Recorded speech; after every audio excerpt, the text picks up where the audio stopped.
Welcome to episode 47. As always, Sunny Bonani, Dumalang, Goeie aand, afternoon, Bon dia. So today I thought we would get a little intimate and talk about some lady things. As I sit here with my legs literally splayed open. So I came across a very interesting research study that was recently conducted by local scientists, local for me in South Africa. And they discovered that sanitary pads, in particular sanitary pads, they didn't do the research study on tampons or cups or anything else like that, just sanitary pads. They identified that sanitary pads had certain chemicals and composition of things inside it that caused massive hormone disruption within women, as well as being a big catalyst to women receiving cervical cancer. So I thought that was not really a surprise personally for me. I've worked in the industry and I've worked in various industries, and it's not very surprising to me when these research results came out, especially recently. I can tell you stories for days across so many products, across so many companies, and across so many categories of items and paraphernalia that we subscribe to. But I want to share perhaps a personal story with you today. And it's one that lends itself to my hormone disruption and something which I never really was educated on or guided on. I just did what everyone else did. And I thought, I was fine, because why would these companies and corporations make products that actually I was going to say destroy, but that's quite a powerful word, but maybe destroy is the right word. That's the word that came to me, so I'm going to use it. So I started taking the pill. I know this is an adjacent topic, but it's got to do with hormones and diseases that women get and lumps and bumps in the breasts and all those kind of things. So I think it's fitting and topical for me to perhaps discuss it in the here and now. So yes, I started taking the pill when I was 23 years of age. And reason was I wanted to start being sexually active, and I definitely didn't feel I was ready to be a mom at that particular point in time. So, what do? You take the pill because you think that that's literally, guys, I'm talking to me. Maybe you guys out there are a lot smarter than what I was, but at that time, at 23 years of age, I thought this was like the only route. Okay. So I went to go see the gynecologist with my mom, okay, because that's just, I guess, what I felt comfortable doing. So off we went. And the doctor was very quick to subscribe or prescribe me a 6-month prescription for the pill. Perhaps asked me a couple of questions in terms of offering solutions of there's different ways to go about this. There's the injection, there's the loop, there's the pill. And I was like, well, the pill seems like perfect for me. Yes. And what else? And he also mentioned that if I was ever on any antibiotics, that the pill would be made pretty much redundant because it messes with, antibiotics mess with the pill. Might become pregnant if I'm having sexual intercourse during that period.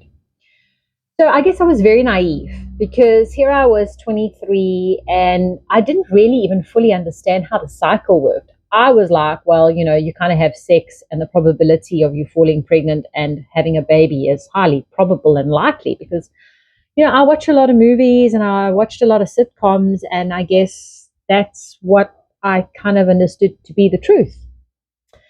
No one informed me that there's literally only 3 days on your monthly cycle that you can literally create a miracle. None of that information was made apparent to me. The doctor sure as hell didn't tell me. So yes. So 23, there I was, starting to take the pill, and yeah, hanky dory, all good.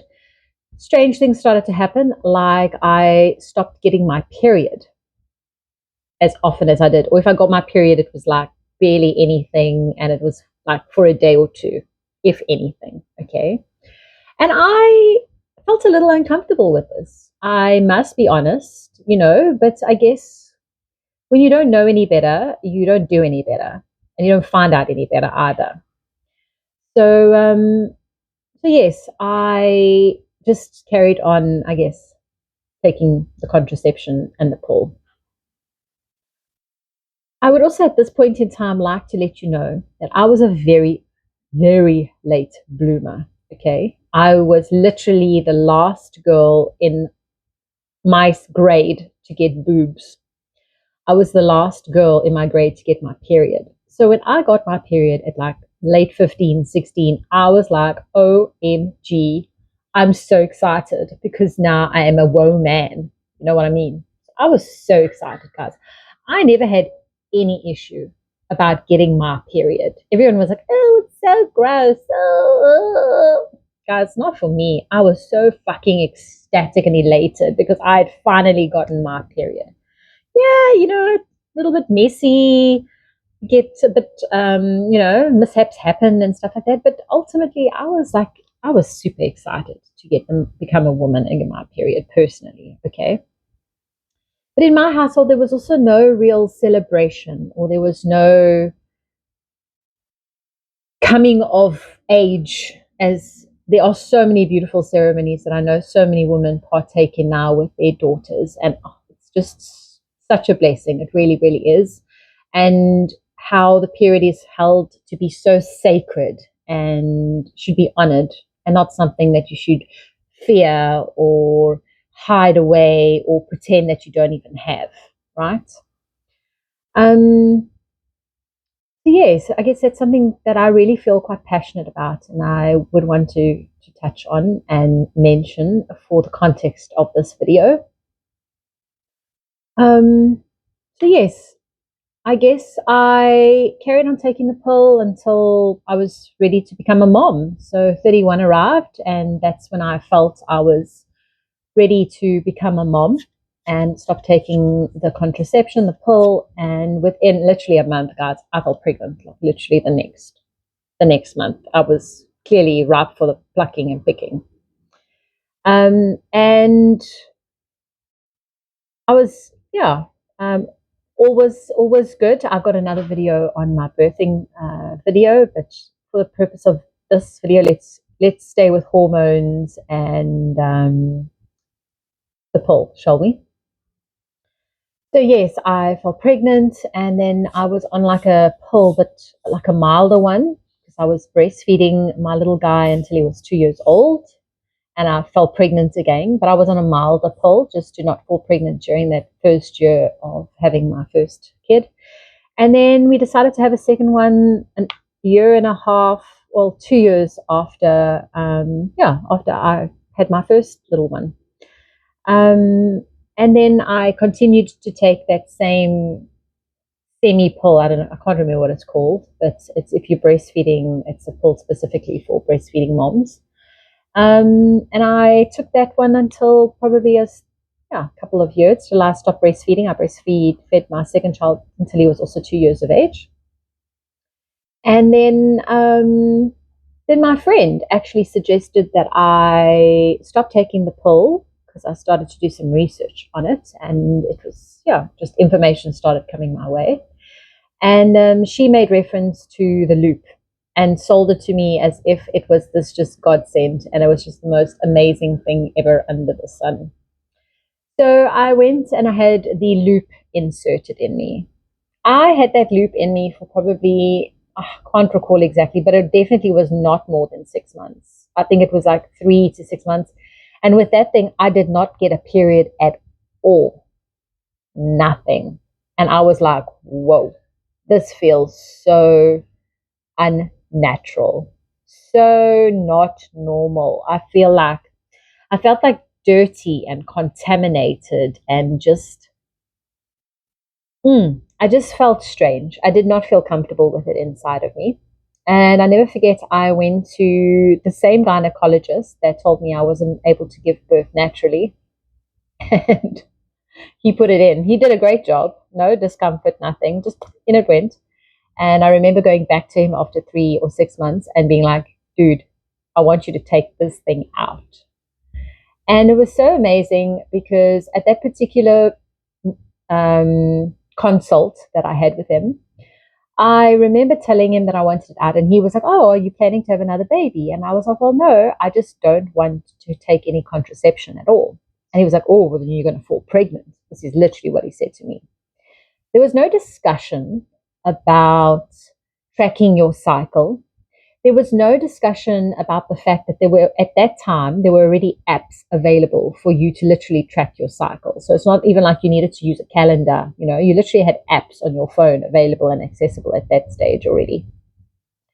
And there was no discussion about this. There was no information about this particular aspect shared, nothing like that. There was just fear induced in the fact that if I don't have some form of contraception, then I'm going to fall pregnant. Okay. Needless to say, I didn't give in to the fear, just like I hadn't given in to his fears before of me not having, being unable to give birth naturally, which I did. But I left feeling very empowered, and I felt leaving like I was glad that I did what I had done. And his reaction made me go down a little wormhole, because I was like, well, isn't that curious? Why don't doctors tell you about tracking your cycle? Why are they so pro putting stuff in your body? And I guess that's when I went down this whole research hole, or this rabbit hole about contraceptions and side effects and all those kind of things. So yes, I guess I started moving into my 40s, and I started to get massive hormone imbalances, wet sweats. I started to get lumps and bumps on my breast, especially the left one. And I'd say that those were the key things, the main things. We used to wake up in wet clothing, very irritable, very moody, and the lumps in the breast, as you can imagine, that can like fucking freak the fuck shit out of you. Okay, if you go and just put that in Google, all you see is the big C coming up. Like if you bump your toe, all you see is the big C coming up. So yeah, it was interesting. So I opted for some homeopathy to help me, I guess, try and restore some form of balance, and that helped to a point and a degree. And then I did actually, I went to see another gynecologist because I had moved at that point in time. Also had a very unpleasant experience with this gynecologist. She was fascinating. I'd never seen this woman before, had no rapport with her whatsoever. I literally just found her details online and read her bio, which was very fascinating and interesting. She had studied mutilation of young girls. They'd been mutilated down there in their vaginas, and she did her thesis or something like that. I was like, wow, that's just so fascinating. So there's something about her that like really just made me curious. So I was like, well, I just want to chat to someone, right? So I went to go see this other gynecologist, and I'm sitting in the consult room, and her assistant asked me to get up, and she gives me this little vial and flasks and said I must go and tinkle sprinkle inside it. And the old me would have been like, yeah, sure, no problem, you just go tinkle sprinkle. But I was like, what the hell do you want me to tinkle sprinkle for if you don't even know why I'm here? So I felt very uncomfortable, and I told the receptionist or her assistant very politely I didn't feel comfortable doing that, and I didn't want to do that. I'd rather just speak to the doctor first. So yes, I went in to see the doctor. She was very upset that I hadn't peed in her cup, and she therefore was unwilling to do any further testing with me or discuss any other things with me. But of course, she is a professional, and there is a board of ethics that you can report them to. So I felt like she was actually just going through the motions with me. So she kind of just chatted, or she asked me why I was there, and I told her about my lumps and bumps in my breast. And she didn't want to examine me. She wanted nothing to do with me because I hadn't adhered to her protocol of peeing in the cup. And she told me no, that peeing in the cup was because, I needed to check for STDs, and she needed to check if I had urinary infections and stuff like that. And I was like, but that's not why I'm here. So I don't understand why you need to test for those things if I'm here for something completely unrelated. I'm giving you a big story today, guys. So yes, that was my exposure to another gynecologist. And there was no chat about hormones. There was no chat about anything. Okay. It was like, oh, if you've got bumps and lumps on your breast, then you better be concerned because it's highly probable that you have something, is what she basically told me. She wrote out a form that I could go to the mammography place over here, and I must go get tested immediately, she said. But she wanted nothing to do with me, and I was fine because I wanted nothing to do with her. So I didn't even pay for the consult, actually, because I riled up so much because I didn't pee in her cup that she was like, just go. So why am I sharing this with you, I guess? Because I guess we often put doctors and professionals up on pedestals, and we often think that they know a lot more than us. And please, I'm not discrediting and I'm not taking away the amount of information that a lot of practitioners have. Please, I'm not doing that. But what I am bringing to the table is no one knows your body better than you. True story. Nobody knows your body better than you. Sometimes you have an ache and a pain and you run tests and the tests are fine and you still like, no, something is just not right. Or sometimes you run tests and you're like, wow, really, do I have that? And you're like, I don't know. It's like, so it's one or the other. Yes, I guess I'm here and this post today, here and now, and if I had to title this episode, I guess it's going to be around trusting your body. That's exactly what I'm going to call it, trusting your body. And just trusting it innately, knowing, what's going through it and what's going on. I will definitely chat about my breast journey with you in another episode, because that is a whole nother episode on its own. But yes, what I do want to circle back to is how the contraceptive pill, as much as you think it's assisting you short term, the long-term effects of it, I felt firsthand. My hormones were completely out of whack, and I had so much contaminants and carcinogenics inside my lymphatic system that I've had to work really, really, really hard to get them out. I've been doing lymphatic drainage for so many months. I've been massaging under my armpits, particularly, especially the breast, and tapping into other lymphatic node points, by your ears, by your clavicles, just certain key areas and points. And I've learned a lot about the human body, and I've learned a lot about myself. But yes, it saddens me a little that practitioners don't partner with their clients from a sense of like holistic wellness. Perhaps there are some. I'm sure there are some. Definitely. I've no doubt, because for the opposite, there has to be the other, right? The yin and the yang. But my experience has just been such that it's been like I haven't experienced that at all. And maybe it's because I needed to go through what I needed to go through so that I could step into the power that is my own innate knowingness, and tapping into my own physicality and body and embodiment of self, So as much as I can feel frustrated and angered by my experience, I also choose to see the power and the magic of it in it fostering the ability for me to connect with myself and get to heal myself in a way that I was always told that I would never be able to do. And yet I am sitting here having done it.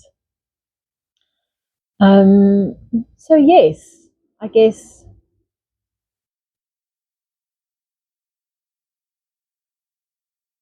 this is just my, as something blows in my eye. I guess this is me reminding everyone, including myself, of course, myself.